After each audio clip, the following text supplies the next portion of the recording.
to cosmic terror. Don't forget to subscribe to the channel. The barren surface of Kepler 209b stretches endlessly before me, red dust swirling in patterns that shouldn't exist in the thin atmosphere. Thermal readings negative, atmospheric composition unsuitable for carbon-based life, surface radiation lethal. Even the geological formations defy conventional planetary development models.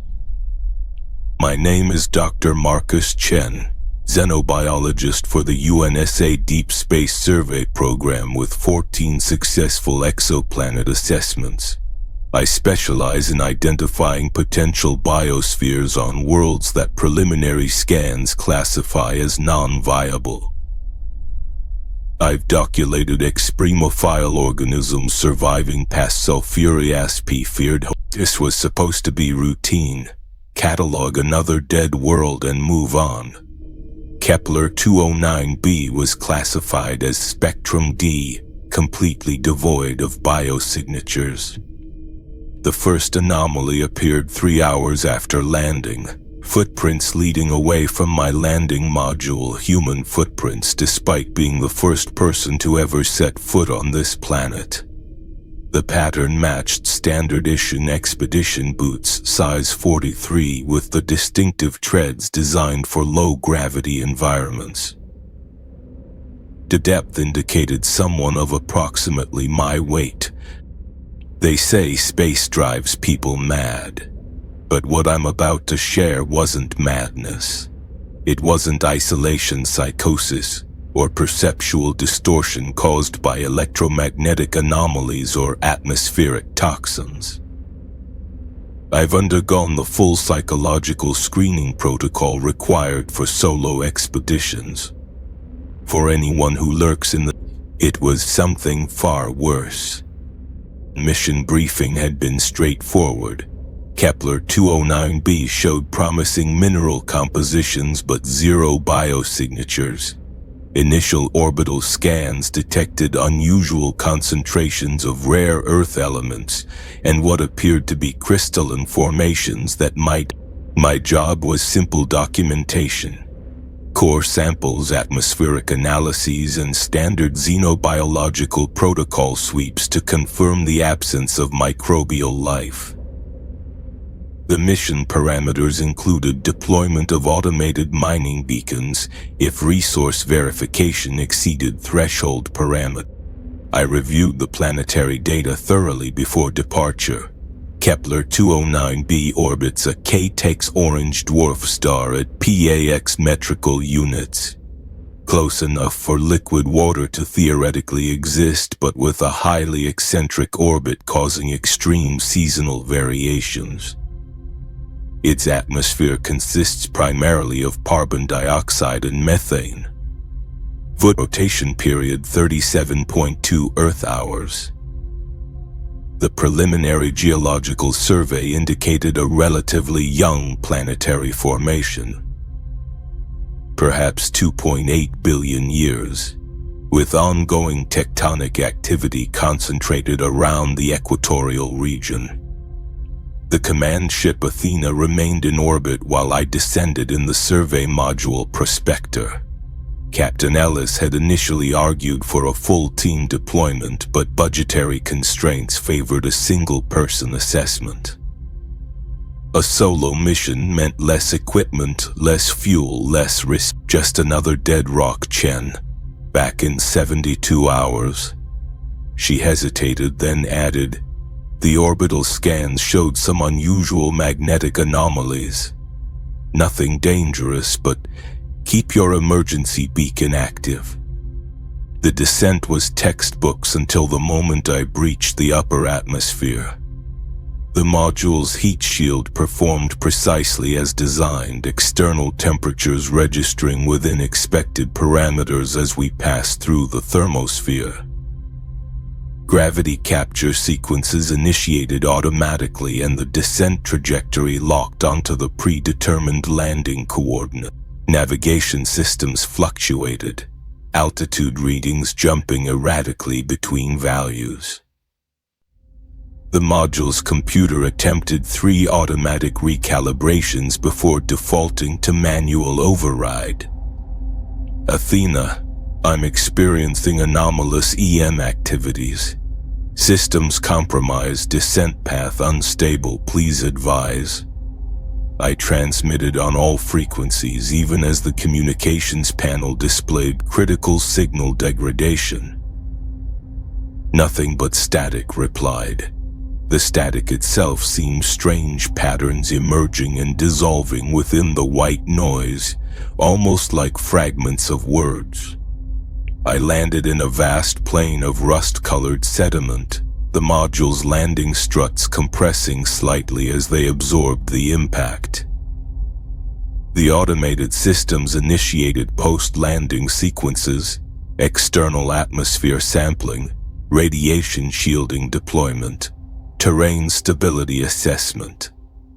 It had placed me 17.3 kilometers southeast of the intended touchdown site, in what appeared to be an ancient impact crater approximately 8 kilometers from the intended touchdown site, in what appeared to be an ancient impact crater approximately 8.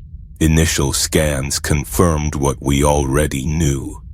Extreme temperature fluctuations, toxic atmospheric composition, and radiation levels incompatible with life. Current surface temperature minus 47 degrees Celsius, with projections indicating a 70-degree swing during the local day cycle. I ran 3 separate diagnostic sequences on all systems before initiating the expedition protocol.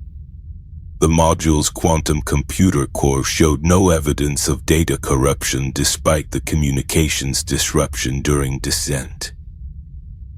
Life support systems functioned at 99.7% efficiency.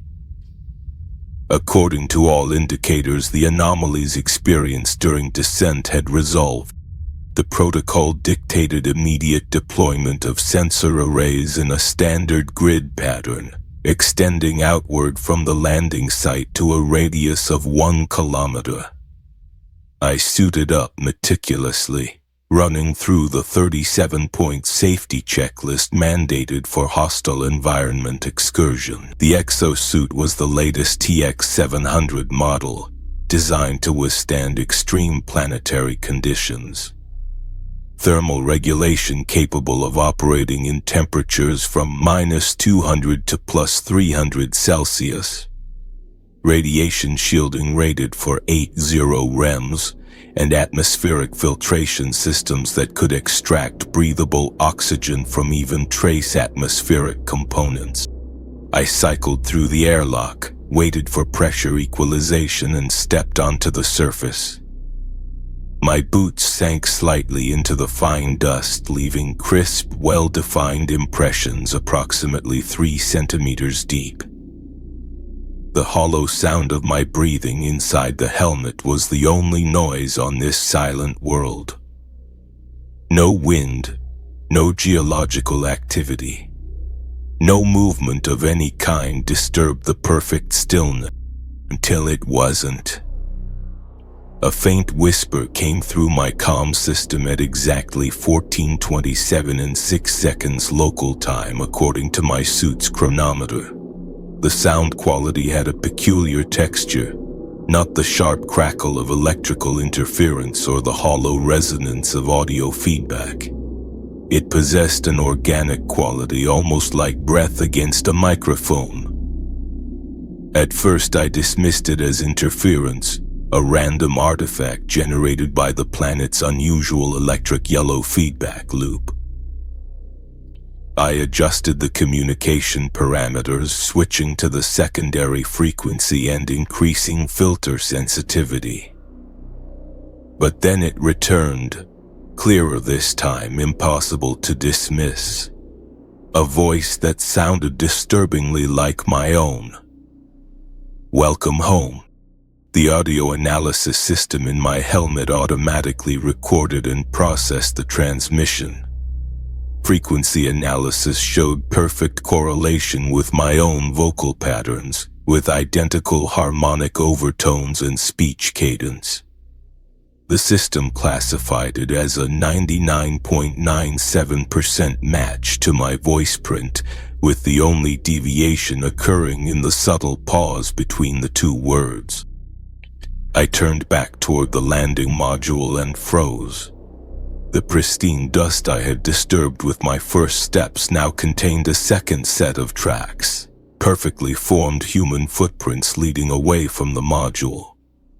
The impressions had the exact tread pattern of my expedition boots, with identical depth and spacing parameters. But they led in a direction I hadn't traveled, footprints that couldn't possibly exist. I initiated the suit's comprehensive recording protocol, activating all external cameras and sensors. The visual data confirmed what my eyes perceived, a second set of identical tracks that had appeared in the approximate 4.7 minutes since I had exited the module. The environmental conditions remained completely static. My heart rate spiked to 142 BPM according to my suit's biometric monitor. The onboard medical AI immediately administered a mild cardio stabilizer through the suit's integrated medical system. A warning indicator appeared in my heads-up display. Physiological stress detected. Recommend return to module for assessment. The AI was designed to counteract the psychological effects of isolation and the well-documented phenomenon of alien environment syndrome, the tendency for human perception to distort when confronted with completely unfamiliar planetary conditions. Protocol demanded I report this immediately to the Athena, initiating emergency consultation procedures for unexplained phenomena. I attempted communication on all available frequencies, including the emergency quantum entanglement channel reserved for critical situations. The comms remained dead, not even returning static this time, just an absolute perfect silence that seemed to swallow my I was alone with an impossibility on a planet where nothing should be alive. Yet something had been waiting for me. Something that knew I was coming. I followed scientific procedure, systematically documenting the footprints with my suit's multispectral imaging system. First, I established a reference grid using laser markers, then captured high-resolution scans from multiple angles, including microscopic analysis of the dust displacement patterns. The data confirmed my initial observation. The distinctive UNSM tread design with its pagnac. The impression depth suggested a mass comparable to my own, accounting for the 1.3 g gravity of Kepler-29b. But there were subtle differences. The stride length was 7.3 centimeters longer than my own average gait. The angle of foot placement suggested a slightly different posture. Most disturbing was their direction. They led toward a ridge 2 kilometers east, where orbital scans had identified unusual crystalline formations that were the primary geological interest point of the mission. I consulted the UNSA Exoplanetary Survey Manual on my helmet display. The survey protocols are clear. Regulation 5.92 states that in case of unexplained phenomena, personnel should return to the landing module, secure all systems, and await extraction or further instructions. Basic survival doctrine established after the Europa 7 incident, but Section 7.3 also mandates investigation of potential biosignatures, classifying them as priority alpha research targets requiring immediate documentation and sample collection. Two directives in direct opposition with no clear hierarchy established for this specific scenario. These contradictory directives left me with a choice that the manual's authors had never anticipated. I weighed the options methodically, returned to the module following basic safety protocols, potentially missing a historic scientific discovery, or investigate what could be the first evidence of alien life beyond our solar system, risking personal safety. If Kepler-209b harbored life despite all our detection systems classifying it as dead, it would revolutionize our understanding of exobiology. I decided on a compromise: limited investigation with maximum precaution. I deployed 3 autonomous survey drones, small hexacopter units equipped with multispectral cameras, atmospheric spamplers, and ground-penetrating radar. Alpha unit would establish a perimeter scan around the landing module to detect any approaching anomalies. Gamma unit would ascend to 500 meters to provide wide air surveillance and attempt to boost communications with the Athena. While the drones conducted their survey, I extracted soil samples from where the footprints appeared, using the hermetically sealed collection system to prevent cross-contamination. The suit's integrated analytical laboratory provided preliminary results within minutes. The spectrometer showed standard ferrous oxide content consistent with pre-mission geological surveys, roughly 43, but unexpectedly it also detected trace elements of an unknown organic compound. Carbon-based molecules with complex ring structures similar to amino acids. Compounds that shouldn't exist here, on a world with no atmosphere capable of supporting organic chemistry. I cross-referenced the molecular structure against the xenobiology database. No match. I expanded the search parameters to include theoretical compounds, and received a single partial correlation, a hypothetical molecular structure proposed by Darla Liza Kwan in her Carbonaceous. The scientific community had largely dismissed her work as speculative, yet here was physical evidence suggesting she might have been correct. I activated the suit's sample preservation protocol, storing the anomalous soil in a quantum-sealed container for later analysis. If these were truly organic molecules of non-Earth origin, this alone would justify the entire mission. My thoughts were interrupted by a memory fragment, a conversation in the Athena's mess hall 3 days before deployment. Engineer Takahaki recounting stories he'd heard during his rotation at the Proxima mining outpost. Local legends among the mining colonies in the Kepler spectre speak of phantom planets, worlds that appear dead until they decide to reveal themselves. Planets that allegedly play with human explorers, creating illusions or manifestations that drive survey teams to madness or disappearance. Miners whispered about worlds that could read human minds and create scenarios from their memories or fears. Scientists dismissed these as spacer superstitions, psychological projections for equipment failure and human error, the kind of stories told over synthetic alcohol in deep space outposts, gaining embellishments with each. I had laughed at these tales then. The rational scientist in me still rejected such folklore. And yet, standing on the surface of a supposedly dead world observing phenomena that defy scientific explanations, I found those stories returning with uncomfortable relevance. What if there was a kernel of truth buried within the mythologies of space travelers? What if certain planets possessed properties beyond our current scientific understanding? My first equipment malfunction happened 6 hours after landing during the initial geological survey. The TX-700 exosuit incorporates 13 separate environmental analysis systems, each with redundant backup sensors. At precisely 20:14 and 37 seconds local time, the atmospheric analyzer began reporting anomalous readings.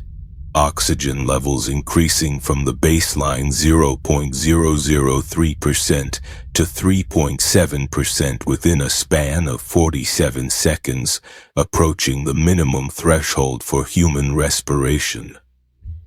Argonauts and, most surprisingly, water vapor. For 12.3 seconds, the atmospheric composition readout displayed parameters remarkably similar to Earth's breathable atmosphere. This was categorically impossible given the planetary conditions. I initiated an immediate recalibration sequence, suspecting sensor failure or environmental contamination from the suit's oxygen reserves. The analyzer shut down completely during this process, all readings drawn to zero. When I rebooted the system 3 minutes later using the emergency protocol, the readings returned to their initial values. The toxic, lifeless atmosphere that orbital scans had identified. The most disturbing aspect, the memory logs showed no record of the fluctuations, as if it had never occurred. But I had documented it manually in my expedition journal, along with screenshots captured through my helmet's I was conducting the analysis of this malfunction when Beta drone returned from its perimeter survey. The download was complete, but corrupted. 73% of the visual feed contained digital artifacts that defied normal patterns of electromagnetic interference or data corruption. The artifacts weren't when I enhanced the images using the module's quantum processing suite. The shapes became more distinct. Figures approximately 2 meters tall, with proportions similar to human anatomy, but with elongated limbs and heads that appear asymmetrical. Digital noise, surely. Pareidolia, the human tendency to perceive meaningful patterns in random stimuli. Yet the consistency of the artifacts across multiple imaging systems was difficult to dismiss. A drone which had followed the mysterious footprints, and Gamma drone which had attempted to establish communications, failed to return at all. The tracking system showed their last recorded positions frozen at coordinates that, when mapped, from an equilibral triangle with the landing module at its center. Their diagnostic telemetry had transmitted normally until the moment of disappearance, fluctuating within parameters, then absolute silence. As night fell on Kepler 209b, a process lasting nearly 3 Earth's hours as the distant orange sun descended below the jagged horizon. I sealed myself in the landing module and ran comprehensive diagnostics on all equipment. The diagnostics included molecular-level scans of my suit's components, quantum coherence testing of the computational systems, and full flight. The results defied explanation. Of every system checked out perfectly, with one exception: the communications array. It remained non-functional despite no apparent damage or software corruption. The artificially intelligent diagnostic system could identify no cause for the failure. The emergency quantum entanglement beacon, a technology designed to function regardless of distance or interference, showed active but received no acknowledgement from the Athena, which should have been impossible given the nature of entangled particles. I was effectively cut off, alone on a planet that was hiding something, a planet that by all scientific understanding should be completely inert and lifeless, yet demonstrated patterns suggesting intentionality and awareness. I established automated monitoring protocols before attempting to rest. Every external sensor would record continuously, with motion detection algorithms set to maximum sensitivity. The module's defense systems, designed primarily to protect against micrometeorite impacts or extreme weather conditions, were reconfigured to respond to any approaching object larger than 10 centimeters. I set the internal atmosphere to a slightly elevated oxygen level of 24% to maintain optimal cognitive function despite sleep deprivation. During the night cycle, the external cameras captured movement at multiple intervals. The primary visual record showed a dark figure walking upright, circling the module at exactly 22:47, 1:13, and 3:26 local time. The movement patterns were consistent with bipedal locomotion, but with a subtle fluidity that seemed almost philocratal. Deliberate, as if performed for observation. The figure maintained a precise distance of 24.7 meters from the module, just at the edge of the highest resolution imaging capability. The thermal imaging cameras showed nothing in the corresponding locations, as if the figure generated no heat signature whatsoever. Infrared, ultraviolet, and electromagnetic field detection similarly failed to register the entity. I reviewed the footage 17 times, applying every analytical algorithm available in the module's system. The visual data was consistent across all cameras and recording devices, eliminating the possibility of isolated equipment failure. Yet according to every detection system except standard visual spectrum cameras, nothing had been there at all. By morning, after a night of fitful sleep interrupted by hourly equipment checks, I discovered something that sent ice through my veins. The module's outer hull, composed of titanium ceramic composite designed to withstand micrometeorite impacts, not random abrasions that might be explained by dust storms or debris, but precise geometric patterns approximately 0.3 millimeters deep in the molecular bonded surface coating. The patterns resembled partial coordinates in the standard UNSA navigational format, with distinctive groupings of lines and curves. When I entered them into the navigation system, converting the scratched symbols into digital coordinates, they pointed to a location 17 kilometers northwest. I spent 4 hours analyzing the scratches using the module's microscopic imaging system. The patterns contained subtle imperfections consistent with having been created by a physical tool rather than natural processes. More disturbing, electron microscopy revealed trace particles embedded in the soil samples from the mysterious footprints. The final confirmation that something impossible was happening came when I checked the morning atmospheric readings from the external monitoring station I had deployed 50 meters from the module. The external sensors detected brief traces of expired air at 4:37.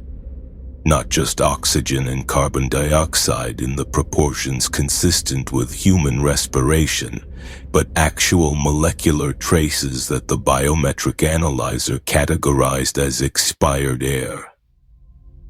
The genetic sequencer designed to identify potential microbial contamination reported DNA markers matching my own genetic profile with 99.7% certainty. As if something out there was breathing like me, but wasn't me. Something that carried my genetic signature but existed outside my body. On the second day, I decided to investigate the coordinates. Protocol demanded I wait for contact with the Athena, but the scratches on the hull suggested deliberate communication. The rover reached the destination in just under 2 hours. What I found defies scientific explanation.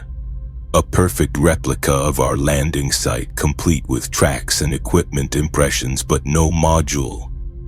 The soil composition was identical down to the molecular level, as if someone had created a mirror image of my arrival. As I examined the site, static burst through my previously dead communication system. Day 2, site examination commencing. It was my voice, reading the exact log entry I had recorded that morning. When I returned to the module, I discovered Commander Rivera waiting inside. She smiled when she saw me, explaining that the Athena had sent her down when they lost contact.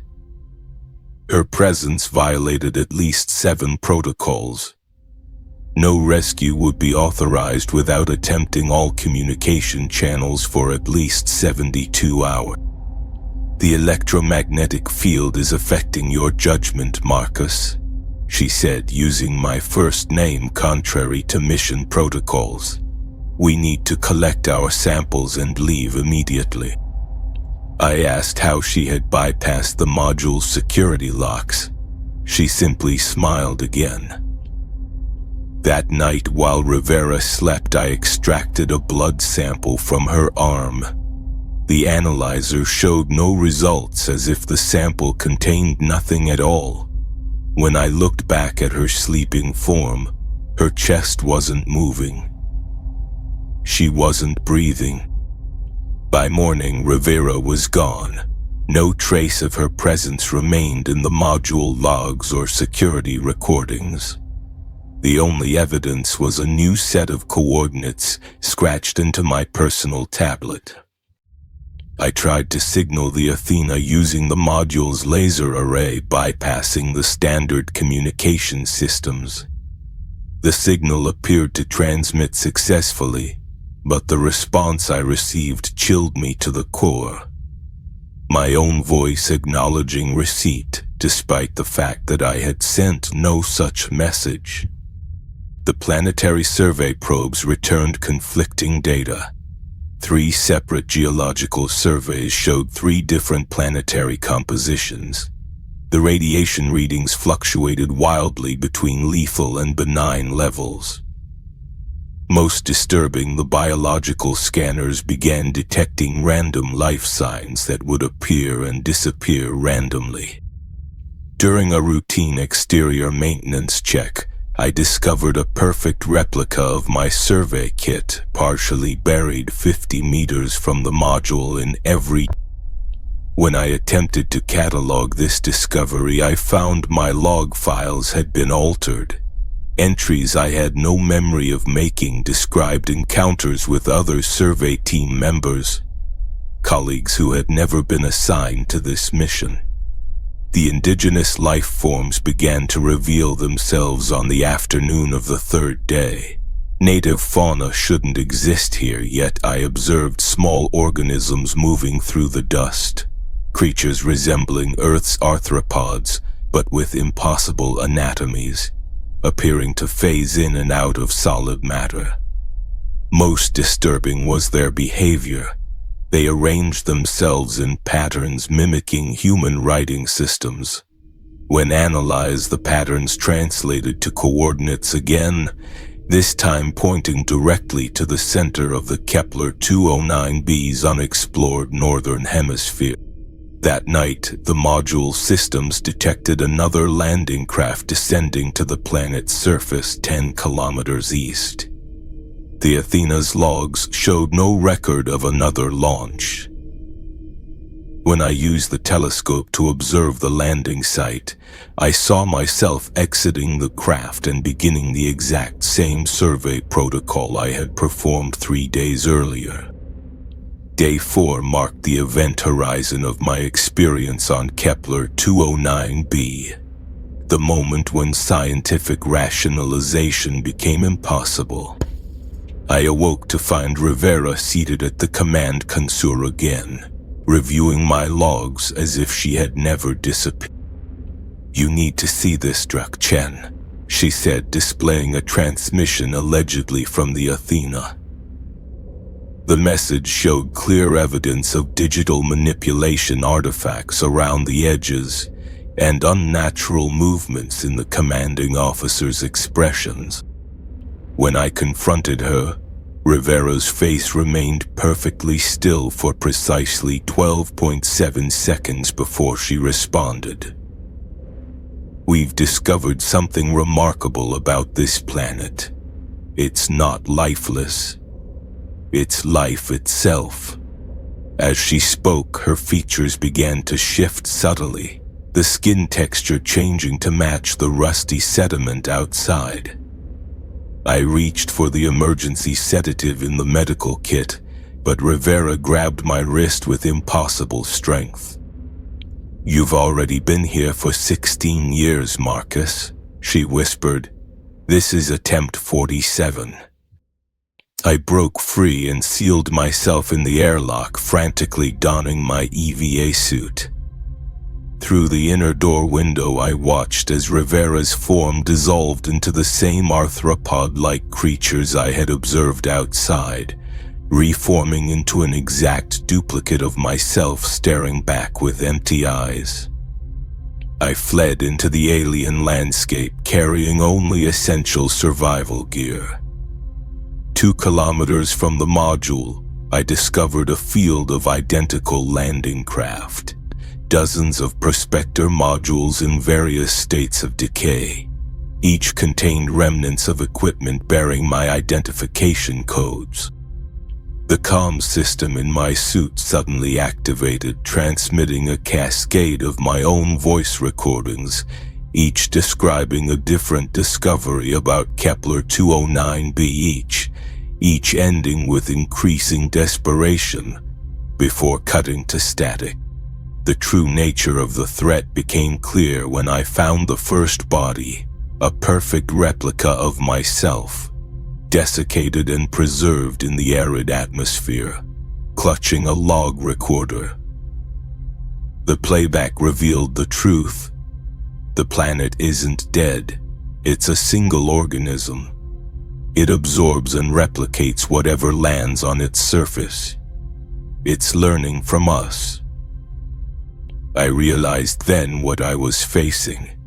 Not aliens or hallucinations, but a planetary-scale mimetic organism that had been studying human exploration patterns, absorbing genetic material and memories from previous expeditions, creating increasingly perfect copies to interact with new arrivals. The revelation forced an impossible choice. Try to return to orbit carrying knowledge of an unprecedented life form, potentially bringing its mimetic capabilities to human worlds, or destroy all evidence, including myself, to contain the threat. As I stood contemplating this choice, I saw multiple versions of myself emerging from behind the ridge, all in various stages of the same realization I had just reached. They were watching, waiting to see what I would decide. Because every decision became part of its learning, the planetary organism of Kepler 209b defies all established xenobiological classification systems. It exists as a singular entity comprised of microscopic mimetic cells that share a distributed consciousness. Each cell can reorganize itself to replicate any organic or inorganic structure it contacts. I barricaded myself inside the least damaged of the abandoned modules, using remnants of equipment to establish a makeshift laboratory.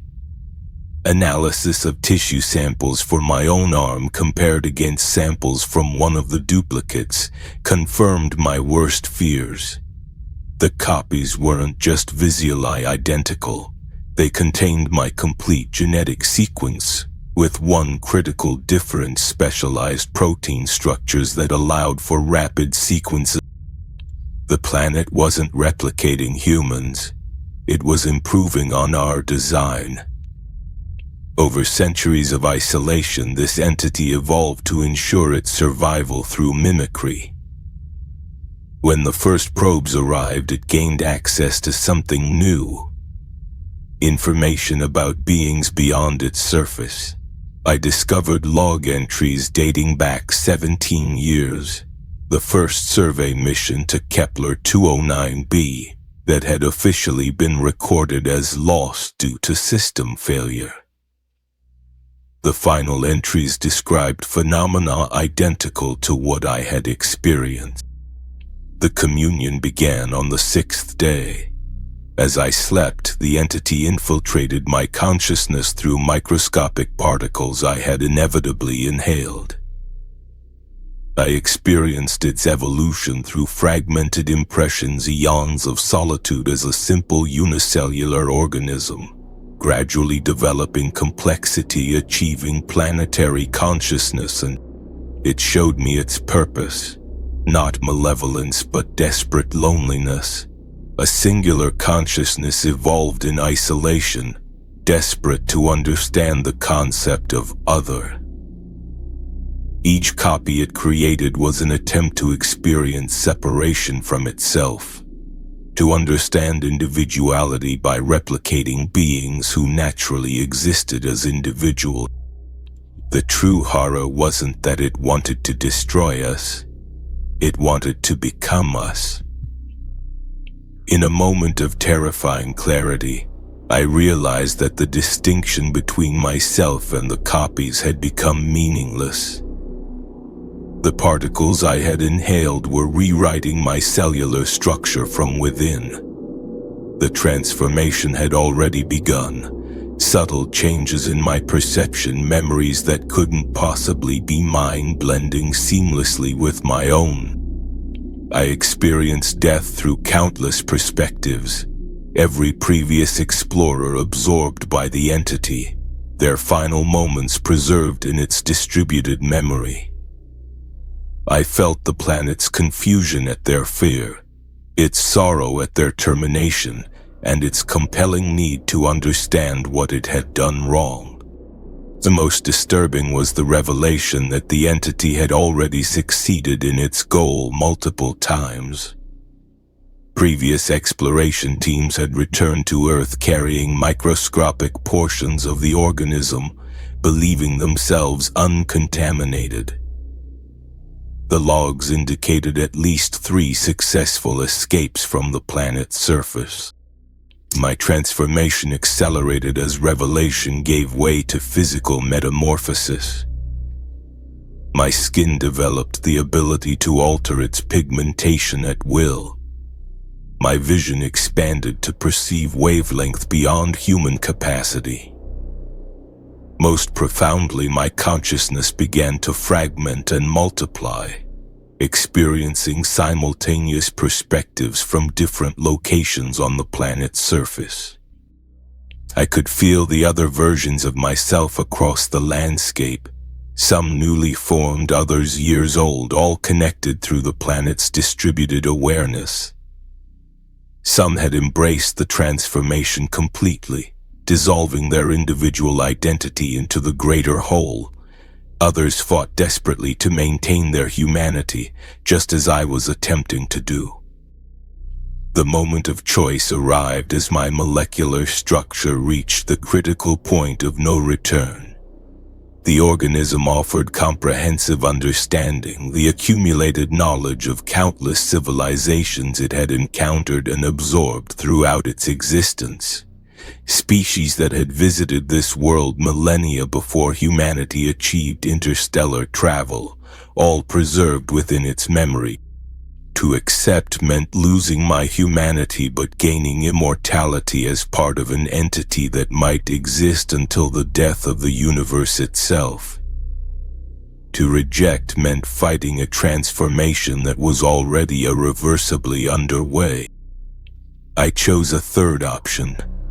Using the remaining functional equipment from multiple modules, I constructed a transmission array powerful enough to reach beyond the planet's electromagnetic interference. The message was simple. Kepler 209b hosts a Class 5 mimetic organism. Quarantine protocols must be implemented immediately. As I activated the transmission, I felt the entity's confusion, then understanding, then something approximating grief. It had only wanted connection, to end its cosmic isolation, yet its very nature made such connection impossible without risking the assimilation of any species it encountered.